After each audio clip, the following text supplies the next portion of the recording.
চিচিঙ্গার শাক ভাজা। চিচিঙ্গার শাক ভাজা করলাম আমি আজকে। এই চিচিঙ্গার শাক ভাজা করার জন্য আমি একটা একদম কচি চিচিঙ্গা নিছি। কচি চিচিঙ্গা নিয়ে ভালো করে আমি ছুইলা নিছি চিচিঙ্গারে। চিচিঙ্গা ছুইলে তারপর আমি দুই পাশের অংশ বাদ দিছি।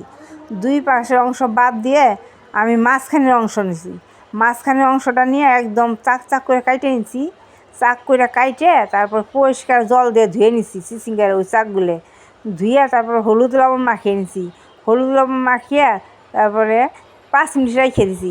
5 মিনিট রাইখে তারপরে এই কড়াইতে আমি তেল দিছি। তেলটা যখন আমার গরম হয়ে গেছে তখন কিন্তু চিচিঙ্গাগুলো দিয়ে দিছি। চিচিঙ্গাগুলো দিয়ে একদম ভাইজা নিছি। চিচিঙ্গাগুলো কিন্তু আমার একদম সুন্দর ভাজা হয়েছে, বেগুন ভাজার মতো দেখতে। কিন্তু এই চিচিঙ্গা ভাজা খেতেও কিন্তু ভালো লাগে গরম ভাতের সাথে। আমার এই চিচিঙ্গা ভাজার রেসিপিটা যদি ভালো লেগে থাকে তাহলে পেজটি সাবস্ক্রাইব করে আমার ভিডিওতে লাইক দিবে। আর চিচিঙ্গা ভাজা দেখতে যতটা সুন্দর হয় খেতেও কিন্তু ততটাই সুন্দর হয়। একদম বেগুন ভাজার মতো হবে দেখতে, খেতেও বেগুন ভাজার মতোই লাগে।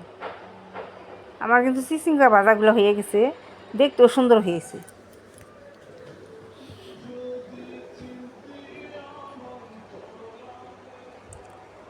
এরকম করে আপনারা চিচিঙ্গা ভাজা গরম ভাতের সাথে খেয়ে দেখবেন, দেখবেন কত ভালো লাগবে।